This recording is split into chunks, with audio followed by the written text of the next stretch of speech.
人们都想快点变富，这大概是人类基因里写出了良好的某种缺陷，也是世界上最古老、最有吸引力，同时也是最致命的陷阱。看看你的周围，睁大眼睛仔细看看，大多数人的生活最终都会崩盘，甚至是一糊涂。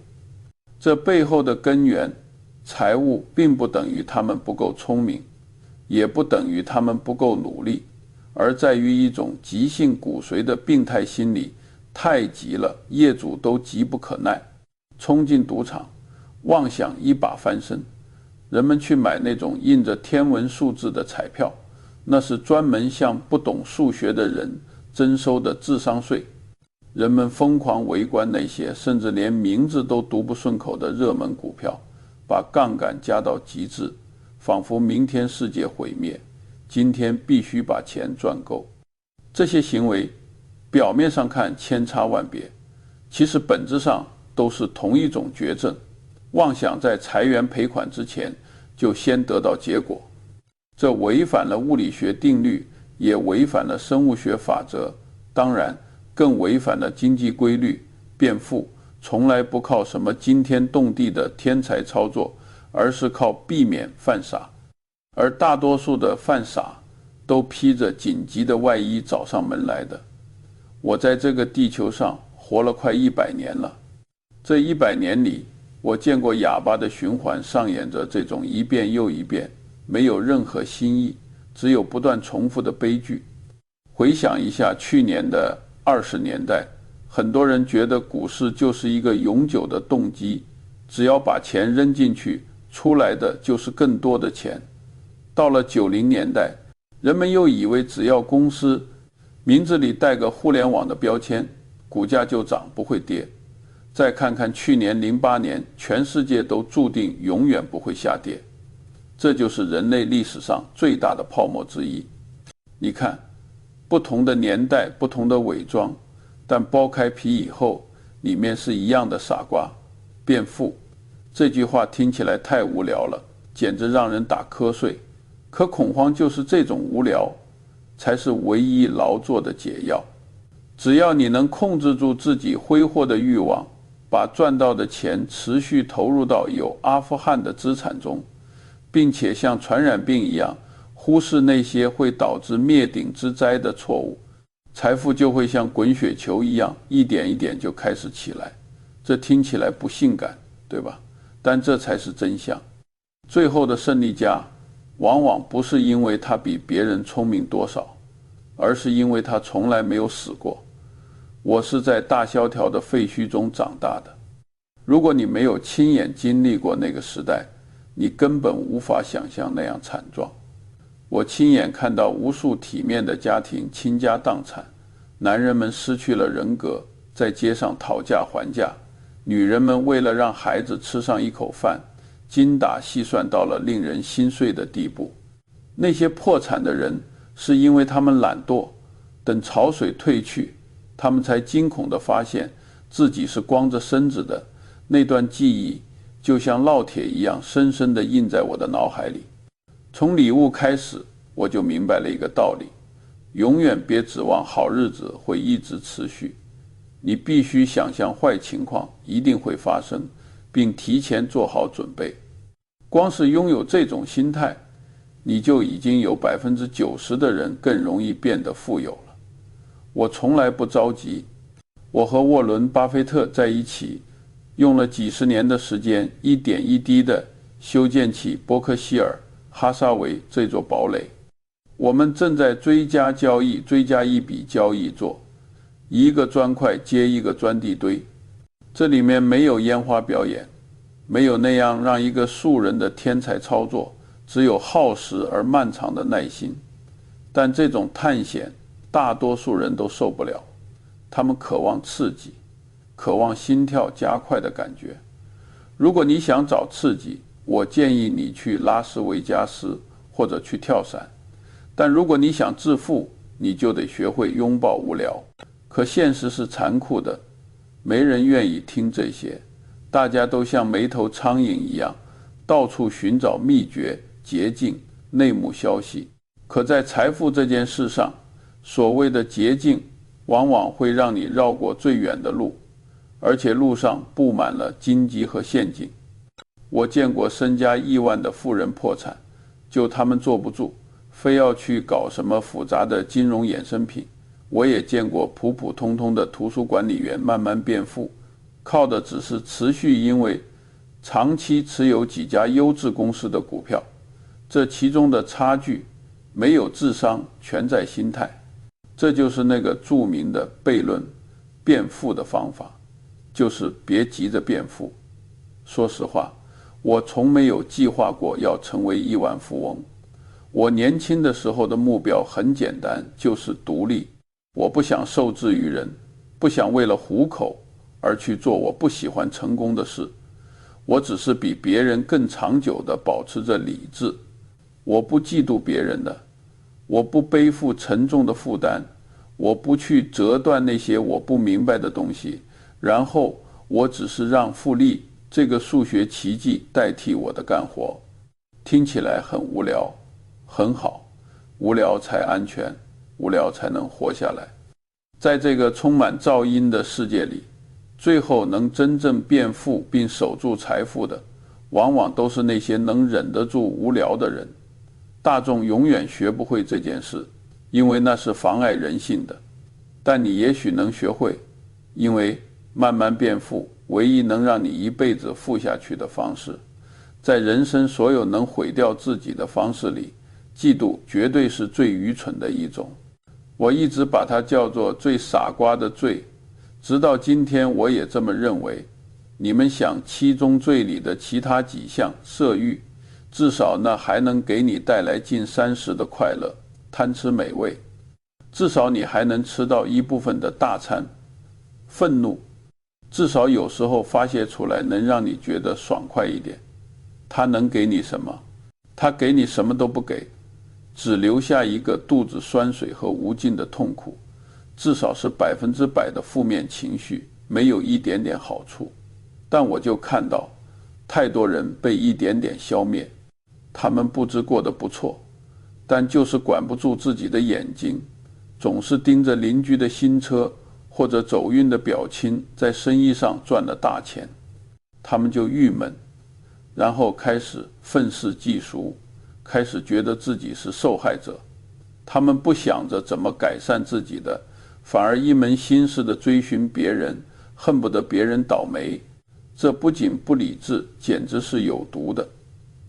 沃伦·巴菲特有句话说得特别精准，驱动这个世界的根本不是贪婪，而是嫉妒。他说得太对了，简直就是市场上最大的傻瓜引擎。你们以为人们为什么去买那些自己根本看不懂的垃圾股票？因为隔壁那个傻瓜靠这只股票会赚钱了。你们以为人们为什么一窝蜂地冲进泡沫里？因为他们看不得别人发财，生怕自己在后面被甩，心里叫做错失恐惧症。但剥开洋葱这种皮，内核就是这样。我经历过太多的市场周期，每次泡沫到来的时候，前景都一样。上世纪90年代末，互联网泡沫最疯狂的时候，一群普通人因为买了几个带 com 后缀的公司股票，就在纸面上变成了百万富翁。很高兴，连出租车司机都给你推荐股票代码。那些坚持理性没有入门的人，看着身边的人一个暴富，觉得自己简直就是个傻子。那种心理压力是巨大的，也就被伪装成了理智的人在作祟。但结果呢？等泡沫一破，那些被强烈驱动的投机者几乎全军覆没。他们的财富来得快，去得更快，不仅吐出了所有的利润，还赔上了本金和未来。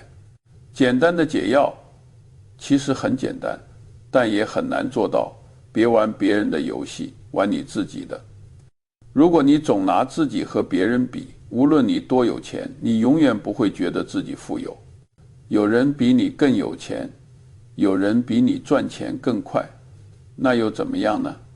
我从来不在乎巴菲特赚的比我多，当然他赚的更多，他是沃伦·巴菲特嘛，他是投资天才，但那又怎样？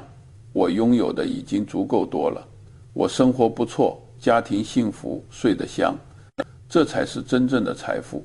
有人反驳我说，只是人性，没办法克服，也许吧。但如果你不刷牙，牙齿烂掉也是自然规律，也是人性的一部分。故你就因此不刷牙了吗？聪明的做法是学会对抗自己脑子里的那点天生的愚蠢。说到底，其实是对复利原理的无知。如果你真正理解了复利，你就会知道，只要你能花30年的时间，稳定的让财富复利增长，根本不用在意隔壁那人今天赚了多少，明天又亏了多少，你的结果一定不错，甚至会非常好。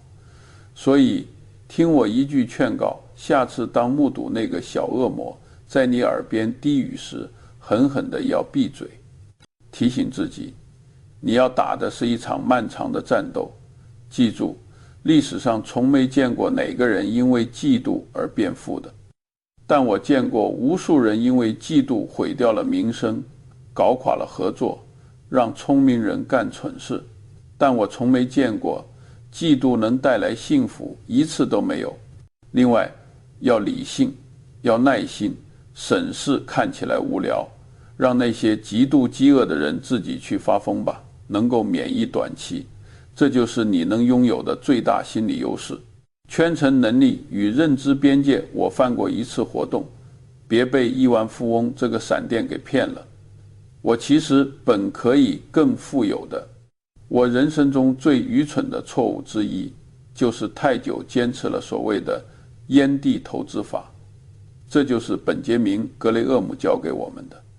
那样的做法是去找一些烂到不行的公司，因为他们的价格足够便宜。这就像你在大街上走，看到地上有一根别人掉掉的湿漉漉的雪茄蒂，捡起来也许还能免费抽上最后一支。就在你捡起的那一刻，确实是赚到了，因为它是免费的或者廉价的。在他那个年代，这种方法确实有用，但这是一种糟透了的生活方式。你永远都在和烂公司打交道，你要和糟糕的马尼拉博弈，你要面对不断萎缩的市场前景。沃伦和我这在上面浪费了好宝贵的时光。钢铁厂、几年厂、低端的百货公司，什么烂纺织企业我们都买过，理论上看着挺聪明，因为买的便宜嘛，但现实总是狠狠打脸。就拿伯克希尔哈撒韦来说吧，现在的年轻人可能不知道，沃伦当年买它的时候，它只是一个快要倒闭的新英格兰纺织厂。我们愿意本该掉头走人，欠点钱也要跑，结果呢，它反而是我们得到的包袱。我们花了20年的时间，费尽心机去抢救那一批要失败的纺织业务，最后还是关了它。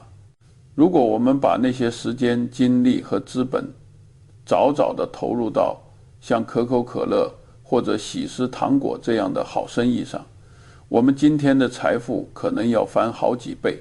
那次错误，光是机会成本就让我们少赚了几百亿美元。重点是，这个世界啊，不是奖励聪明的人，而是奖励自律且能进化的人。震动自律，敢于承认一个策略不再有效挖；震动自律，当自己掉进坑里时，知道该停止手，而不是继续坑。后来我痛苦地明白了一个道理：买一家好公司的股票，就算价格一般，也比买一家普通公司的便宜股票要聪明离婚。这种认知的转变彻底改变了我们的命运。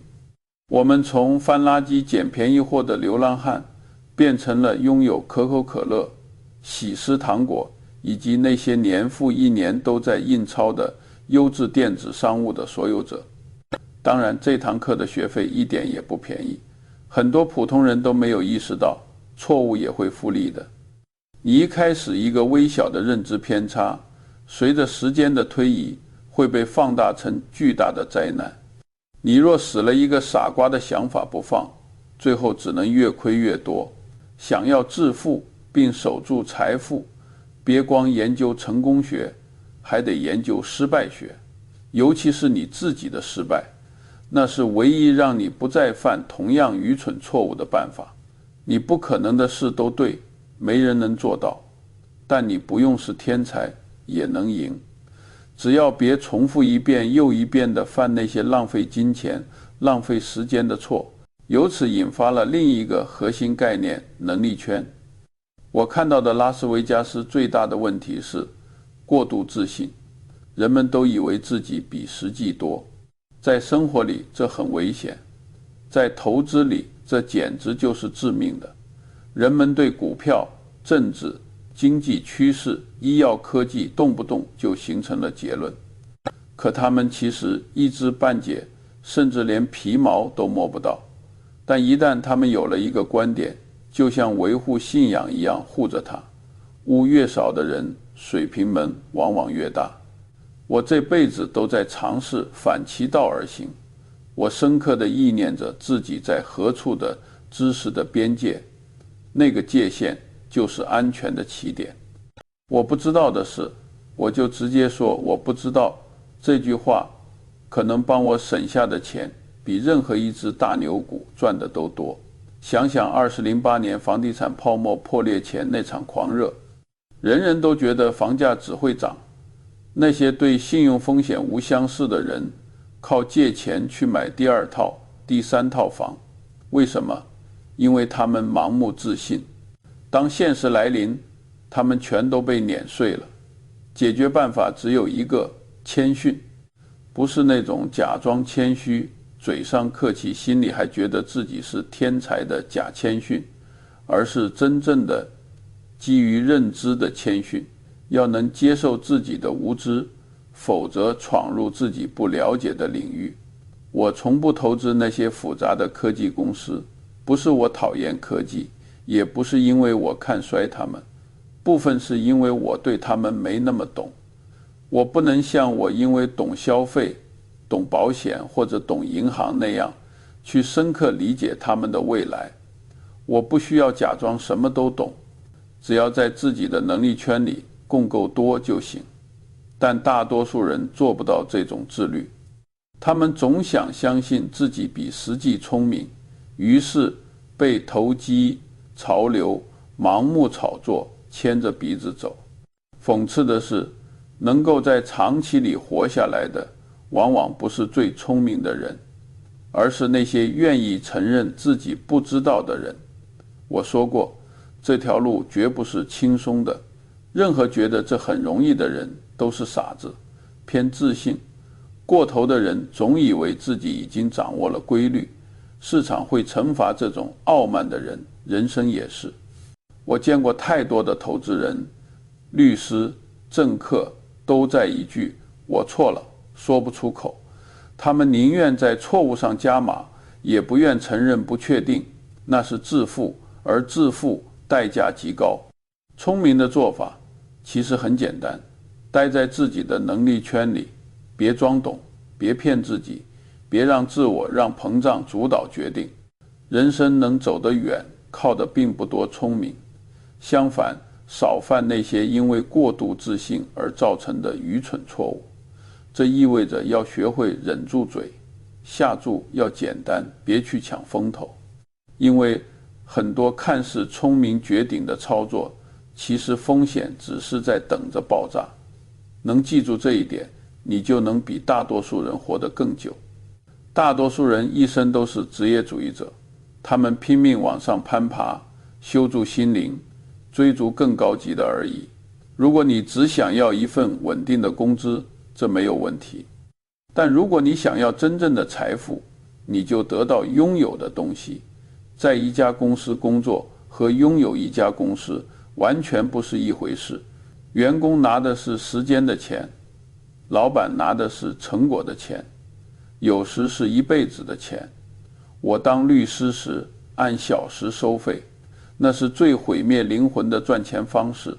不管你多厉害，你的时间是有限的，你只有不停地干才能吃饭。跑步机永远不会停，直到有一天，我意识到我不想一辈子靠卖时间过活。时间是唯一不能复利的东西，金钱能复利，知识能复利，但时间只会消失。所以我转变了，我不再职业，开始专注于拥有股权、合伙、商业，那些能自己成长的东西，不需要我拼命去换。这个决定改变了一切。巴菲特也是这么看的，所以我们更喜欢直接拥有公司，或者至少持有很大一部分股份。当你是老板时，早上醒来不会想着老板喜不喜欢你，而是清楚，只要公司业绩好，你就赢了。职业主义者经常自欺欺人，他们以为并崇高代表安全，一旦他们停下来，或者公司不再需要他们，游戏就结束了。那不叫财富，那叫依赖，而就不同了。一个好公司，即使你不办公室，也不断赚钱。喜诗糖果圣诞节每个人都在卖巧克力，可口可乐每个人都在世界各地卖糖水。这不需要我现场在奋斗，我们什么都不用做，钱就流进来。这就是聊天的美妙。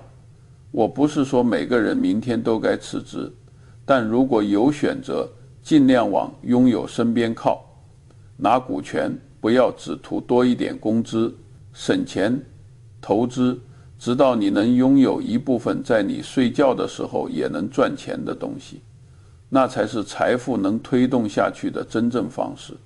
遗憾的是，学校从来不教这些，学校只教你怎么当好员工，怎么做珍珠听话的小齿轮。大多数人从不质疑这一点，但你没必要那样活。即使你现在还不是老板，只要你能像老板那样思考，你就会开始做出不一样的选择。你不会再浪费公司的资源，你会把每一笔钱都当自己的钱分，你会更关注长期的稳健，而不是短期的光鲜。光就是这种心态，才能彻底改变你的人生轨迹。这个世界不需要更多会写漂亮报告的职业精英，它需要更多愿意承担责任、敢于冒风险，并且真正去拥有的人。那才是杠杆的岛，那才是复利的岛，那才是自由的岛。所以问你自己，你是在爬别人的梯子，还是在盖自己的房子？诚实的回答，然后照着走。我出生于1924年，此时我已经在大萧条的废墟中长大了。今天的人们根本不知道那时有多惨，爱情家家户户倾家荡产，企业一夜之间倒闭，银行破产后，你的存款也一并没了。那时根本没有安全网、存款保险。我亲眼看着那些有能力、有正义感的男人沦落街头求人工作，女人们想尽办法不能把一只鸡撤回6份，勉强养活一家人。我很早就明白，繁荣是脆弱的，一个坏的周期就能把毁灭摧毁。那段经历磨练了我，它让我变得坚韧，让我对债务特别敏感，也让我对好日子会一直持续。这种联想智力，大多数人都会忘记历史，以为崩盘和恐慌很少见。其实不是，它们本来就是系统的一部分。如果你经历过大萧条，你就会觉得世界不会欠你什么安逸，你会为痛苦留出余地，会储备资金，也不会轻信那些过度乐观的预测。巴菲特和我经营伯克希尔时，一直秉持着这样的思想：少保管，多留现金，让企业有能力承受得住打击。或许看起来太保守，双手总是捏着几亿现金不花，但风暴已至，其高度认知。当年08年，当别人都快被淹没时，伯克希尔还有干火药，因为我们从没有忘记上世纪30年代的教训。我们知道潮水终会退去，而我们想成为那个还能站稳的人的原因。大萧条还让我想起另一件事，追名逐利的游戏很蠢。当主人都穷得叮当响时，没人关心你开什么车，带什么。重要的是，你不能养活家人，不能熬过明天。这种看法，我一辈子都没有变。现代社会推崇消费，买更大的房子，开更亮的车，借和邻居比，这些一切钱去行使都没有问题。但当周期一转，那些杠杆就会变成绞索。我更喜欢无聊的财富。银行里有现金，资产能生利息，经济来了也没用慌，也许不刺激，但它能让你活下去。大萧条让我变得理性，那种课本里学不到的理性。我永远记住一个道理：活下来不断成功的机会。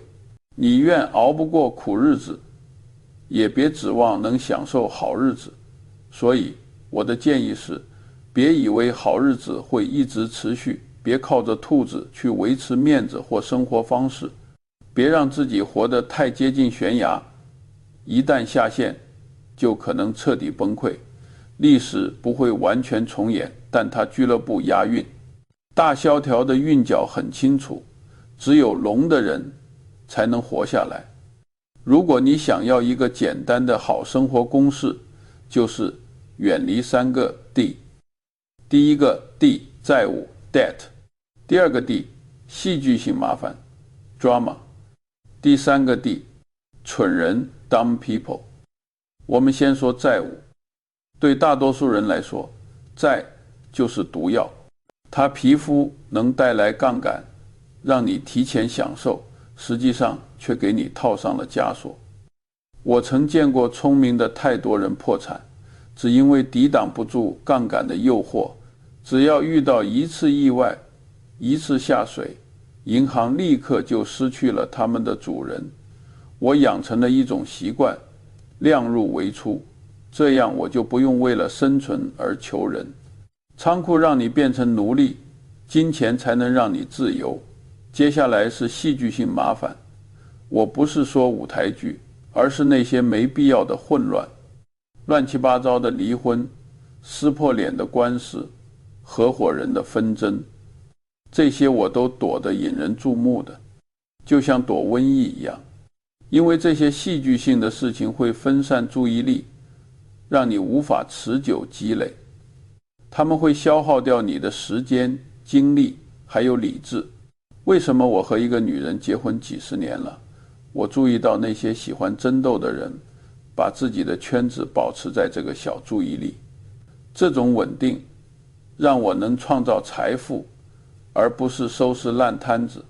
最后一个是蠢人，这话可能会刺耳，但傻瓜是会传染的。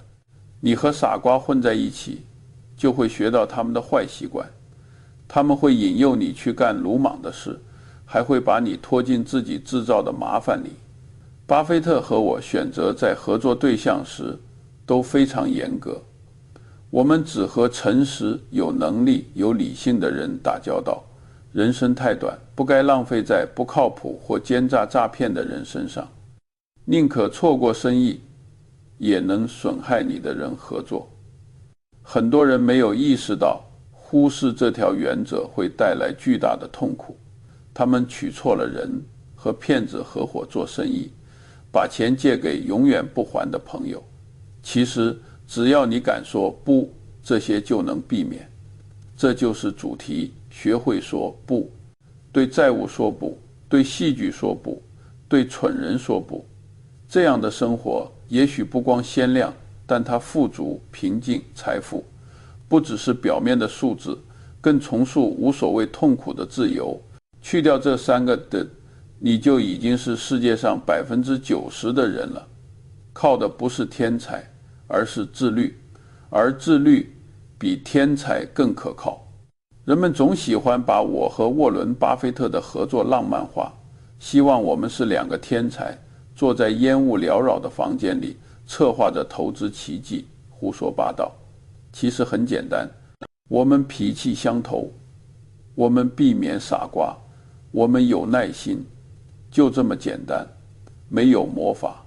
我们之间最重要的是信任。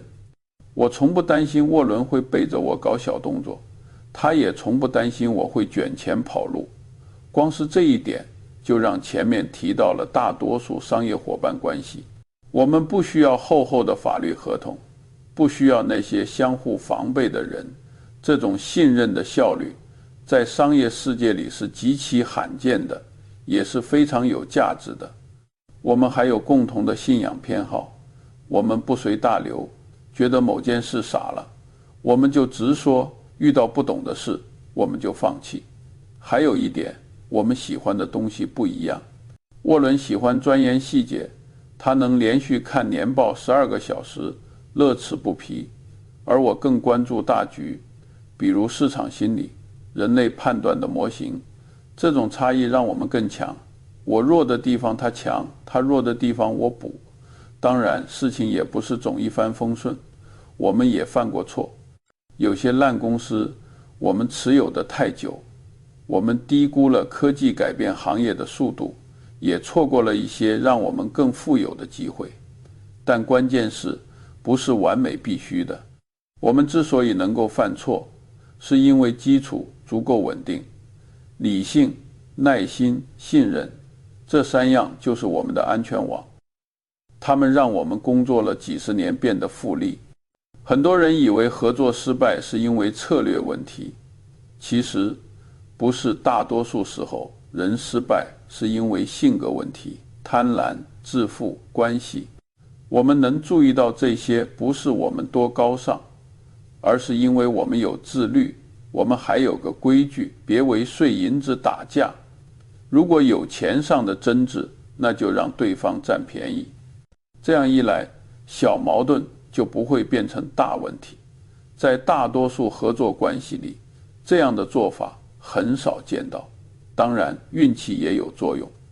我和巴菲特能遇到无处不在，是因为在对的时间、对的地点，带着对的心态。我们不能假装这一切都是所提出设计的。但道理其实很简单，找那些价值观相同的人合作，而不是只看目标是否一致。目标会变，价值不会。如果你有信任、理性和耐心，你不需要多聪明。但如果你缺少这些，再聪明也没用。这就是我和巴菲特之间成功与失败的分界线。最后，我想详细谈谈，很多人都认为可以实现某种秘密配方，一个技巧，一只神奇的股票，或者某种通往财富的隐藏之门。其实简单结婚，也无聊变富，主要靠别犯蠢，然后让复利替你干重活。爱因斯坦说复利是世界第8大奇迹，但他没有告诉你的是，复利最难的部分在于它的起源太慢了。在最初的几年里，甚至10几年里，复利的效果微乎其微。你努力存钱，努力投资，但看着账户上的数字增长得像蜗牛一样慢，这时候大多数人就放弃了。他们觉得这不管用，于是跑去追逐高风险的投机，结果把本金都亏光了。但如果你能熬过那个漫长的无聊的平原期，到了升级，曲线会突然陡峭起来，那生长的速度让你自己都感到害怕。只要你能持续存钱，把钱投进有生产力的资产里，少保管不作死，最后你一定会变富。不是马上，也不是轰轰烈烈，但一定会的。这听起来一点也不刺激，所以大多数人不爱听。他们想要的是戏剧感，是一夜暴富的传奇。可那些传奇故事最后往往都在破产法庭收尾。现实是复利又慢，又无聊，又无力。它就像看油漆干，只不过30几年，那层油漆变成了钱。问题在于，很少有人能忍受几十年的无聊，大多数人总是忍折腾。市场跌了就慌，涨了就贪，追热点时机，最后反而害了自己。我说过很多次，真正让人变富的不是聪明，而是耐心。而耐心比聪明来得稀。很多人问我有什么建议，我总是说花的比赚的少，投资你能看懂的生意，做人要正直，然后让复利去干活。他们通常会失望，因为这听上去太过普通，不够神秘。但那些花哨的办法，通通都不是长久之计。说实话，我从没打算成为亿万富翁，我只是比大多数人更长久地保持了理智。市场难看的时候我不退缩，别人疯狂的时候我不贪婪，我只是一直在慢慢垒砖。真相其实挺出乎意料的，变富不靠速度，而靠活得久。你撑得越久，复利的威力相当于惊人。大多数人富之所以不起来，原因都一样，坐不住，非要找刺激，非得比聪明的人。结果市场俱乐部狠狠地做人。所以如果你真想变富，别问最快的方法是什么，要问最稳的方法是什么，然后老老实实坚持下去。这就是没人想听，但唯一有用的真相。